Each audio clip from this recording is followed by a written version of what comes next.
Oke, kita lanjutkan ke bagian penyesuaian jangka panjang ke kondisi jangka pendek. Oke, di sini ada kurva demand supply dari sebuah industri. Ceritanya di industrinya itu ada 200.000 output yang bisa dihasilkan di equilibrium dan harga yang terbentuk itu adalah sebesar 6 dan di jangka panjang ya. Itu berarti yang terjadi adalah misalnya jumlah perusahaan itu ada 100 dalam sebuah pasar. Berarti masing-masing perusahaan itu akan memproduksi 2.000 unit barang dengan harga sebesar 6 dolar. Di mana harganya itu adalah merupakan short run marginal cost, short run average cost, dan long run average cost. Ini kalau mau ditambahkan sama LRMC gitu ya. Saya tapi nggak usah digambar lah kurvanya. Oke. Nah, tetapi apa yang terjadi ketika oh ya, pertama-tama kita juga mesti tahu bahwa apa implikasi ketika jangka panjang itu terjadi seperti ini. Ya, kita tahu profit itu kan sederhananya adalah price dikurang average cost kali quantity ya. Nah, karena P sama dengan SR sama dengan average cost juga, berarti nanti akan terjadi zero profit seperti itu ya. Itu yang perlu teman-teman tahu. Dan ini berkaitan, saya mungkin mau mengulang lagi ya, mungkin kalau seandainya ada SRAC yang tidak bersinggungan dengan SRAC, SRMC dengan LRAC, misalnya aku gambarkan SRAC di sini nih. Bentar. Jadi misalnya ceritanya ada SRAC yang tidak meminimumkan biaya. Nah, maka itu tidak dipilih daerahnya. Nah, ini membuktikan bahwa apa nih? Dengan key yang sama, short run average cost-nya lebih besar dari 6.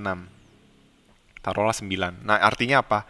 Ini adalah di jangka pendek adalah kombinasi biaya yang tidak minimum gitu.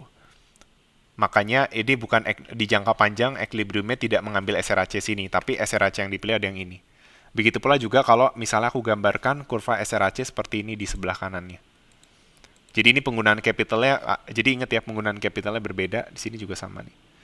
Misalnya aku gambar SRAC di sini, nah sama ya, misalnya gini. Nah terbukti dengan key yang sama sebesar 2000 tapi average cost-nya lebih tinggi, misalnya sebesar 13 tuh. Ya. Jadi itu ya intuisinya. Kenapa short term average cost ada banyak karena kombinasi capitalnya beda-beda di tiap ini. Nah, ini ceritanya sebuah industri merespon peningkatan demand. Nah, peningkatan demand itu tanpa perubahan supply akan meningkatkan harga dan kuantitas equilibrium. Dan di sini kita bisa lihat apa yang terjadi. Yang terjadi akan menciptakan profit, daerah profit ya. Karena harga yang ditetapkan itu lebih tinggi dari average cost-nya. Baik di jangka pendek maupun di jangka panjang. Oke, seperti itu. Nah, ini ada penjelasannya. Karena permintaan naik, perusahaan harus meningkatkan produksinya. Tetapi karena di dalam short run, setiap perusahaan memiliki fixed capital stock dan perusahaan baru tidak bisa masuk di short run. Nah, dalam keadaan ini perusahaan dapat meningkatkan jam kerja dan ini akan mengakibatkan naiknya average cost. Jadi ingat ya, meningkatkan harga ternyata nggak langsung otomatis meningkatkan profit karena ada pengaruh naiknya average cost. Seperti itu. Tetapi dalam kasus ini kita bisa lihat peningkatan demand itu akan meningkatkan, menciptakan profit seperti itu. Nah, ini adalah apa bisa dibilang peristiwa ini adalah jangka pendek ya. Jadi demand-nya bergeser, supply-nya tetap sama ya. Supply-nya tetap sama. Nah, padahal kita tahu ya ketika di jangka pendek bisa kita bilang bahwa di jangka pendek peningkatan demand itu akan menyebabkan adanya profit, economic profit. Ya, jadi kita bisa lihat economic profit tercapai ketika apa? Average cost lebih besar dari marginal cost ya. SRAC lebih besar dari SRMC. Nah, kalau di jangka panjang ini ini kita kenal dengan increasing return. Sorry, bukan AC lebih besar dari MC. Ketika MC lebih besar dari AC atau AC di bawah MC. Nah, ini akan menciptakan profit di persaingan sempurna. Nah, ini adalah uniknya nih di PCM, persaingan sempurna. Ini kita nyebutnya dengan decreasing return to scale. Nah, selama ini kita mikir bahwa kalau decreasing return to scale itu sesuatu yang buruk. Kenapa? Karena pada saat skala disekonomis atau decreasing return to scale, itu tuh kan meningkatkan kuantitas produksi akan meningkatkan AC. Nah, padahal justru profit malah tercipta pada saat apa namanya pasar beroperasi di sini, pasar persaingan sempurna. Nah, tapi sayangnya ini hanya di jangka pendek. Di jangka panjang, equilibrium itu akan tercapai, yaitu SRMC sama dengan SRAC, LRAC. Loh, gimana bisa? Padahal tadi kan kita lihat bahwa peningkatan demand itu menyebabkan ada profit kan di sini. Nah, ternyata begini, kalau di jangka panjang, tadi ya, gara-gara pertama di jangka pendek itu fixed capital stock, maka untuk meningkatkan kapasitas produksi ya, kan produksi itu menggunakan capital labor ya. Nah, capitalnya nggak berubah, tapi key-nya mau naik. Artinya apa? Dia harus menggunakan labor lebih banyak. Nah, labor lebih banyak itu berarti akan meningkatkan average cost. Nah, di jangka panjang semua biaya variabel sehingga kurva supply itu jadi bergeser ke kiri atas.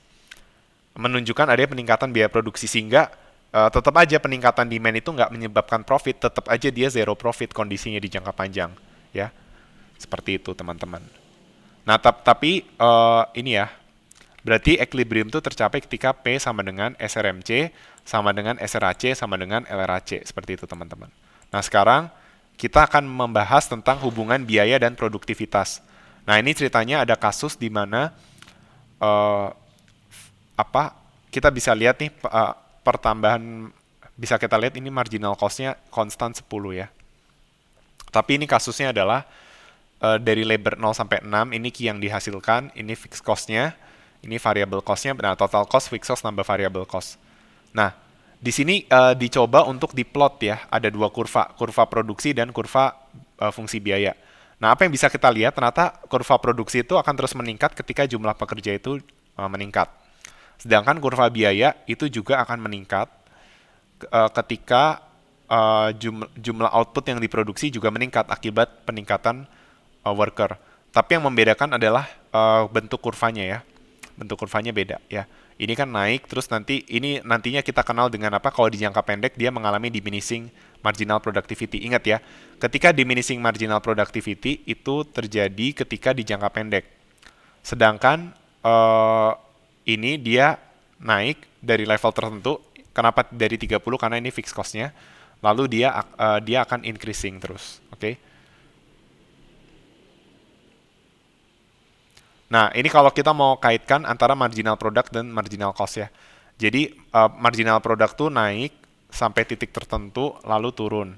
Nah, ini yang kita sebut dengan daerah diminishing MP. Sedangkan MC itu turun dulu, baru naik. Yang nanti kita kenal juga dengan kurva supply curve. Nah, ini increasing ya. Jadi, saat kurva marginal product diminishing, kurva marginal cost-nya akan increasing. Nah, ini ada contoh kasus juga nih ya. Ceritanya ini produksi, ini labornya, ini marginal cost, AVC, MPL, sama APL. Nah, bisa kita lihat kurvanya. Ternyata ada keterkaitan antara marginal cost, average variable cost, marginal productivity labor, sama average productivity labor, teman-teman. Apa keterkaitannya? Nah, keterkaitannya adalah, sebelumnya saya mau kasih tahu di jangka panjang tidak terjadi diminishing ya. Diminishing hanya terjadi di jangka pendek. Nah, nanti lebih jelasnya akan saya jelaskan di input labor ya, materi input labor. Tapi coba teman-teman lihat kurva ini, ternyata kita bisa lihat ya, apa analisisnya ya. Ketika MC turun, MPL itu naik ya. Ketika MC turun, MPL itu naik, betul ya. Tapi ketika MPL-nya turun, MC bakal naik ya. Jadi bisa dibilang hubungannya berbanding terbalik. Karena apa? Ketika produktivitas meningkat, biaya turun ya. Nah, di sini bersinggungan. Nah, ini yang kita kenal dengan titik apa? Kan MC sama dengan AVC. Ini adalah AVC minimum. Sedangkan ini MPL sama dengan APL. Nah, ini yang kita kenal MPL sama dengan APL, ini yang kita kenal dengan apa? APL maksimum. Nah, ini yang kita sebut dengan duality optimum. Jadi, ketika ingin meminimumkan biaya variabel, secara bersamaan dia memaksimumkan produktivitas tenaga kerja. Itu yang kita kenal dengan duality optimum. Logikanya gini, teman-teman. Ketika teman-teman ingin dengan labor 5, tadinya output itu 80. Ya. Terus ketika labornya tetap 5, kamu mau lebih produktif, outputnya jadi 100 ceritanya. Artinya apa? Dia lebih produktif. Ya. Mula-mula APL-nya 80 bagi 5, 16. Selanjutnya APL-nya itu 20. Nah, tetapi secara bersamaan, taruhlah misalnya upah labor itu 10. Berarti di sini total cost-nya itu 50, di sini juga 50. Sorry, variable cost-nya 50 sama 50. Nah, di sini AVC itu adalah 50 per 8 atau 6,25. Di sini AVC-nya itu adalah 50 per 100. 50 per 100, 0,5. Ini 0,625. Gitu sih. Ini ilustrasi paling gampang, teman-teman. Apa yang bisa kita simpulkan? Nah, dengan labor 5, kondisi yang lebih ini kan dari 80 ke 100, produktivitas meningkat, terbukti nih APL naik dari 16 ke 20. Nah, tapi secara bersamaan mempekerjakan 5 labor artinya variable cost-nya sama-sama $50 misalnya, gara-gara upah 10. Nah, bisa kita lihat average variable cost-nya saat variable cost 50, berarti 50 dibagi 80. Kan AVC adalah VC per Q. Nah, kita dapat hasilnya adalah average variable cost 0,625, sedangkan saat labornya lebih produktif, karena dengan labor yang sama dia bisa menghasilkan 100 unit, variable cost-nya tetap 50, tapi Q-nya 100, maka AVC 0,5. Nah, di sini kita bisa lihat ternyata betul ya, bahwa ketika APL meningkat, average variable cost itu bakal turun. Oke. Nah, ini saat mengalami diminishing MPL, MPC mulai meningkat, slope-nya positif ya. Terus APL akan turun saat AVC naik ya, begitu juga setelahnya ya. Kuantitas optimumnya tercapai di sini. Nah, kenapa kita mengabaikan unsur average variable cost sama average cost? Karena ini lagi bicara tentang produktivitas di input tenaga kerja, teman-teman. Seperti itu ya. Oke, jadi seperti itu aja penjelasannya. Terima kasih atas perhatiannya.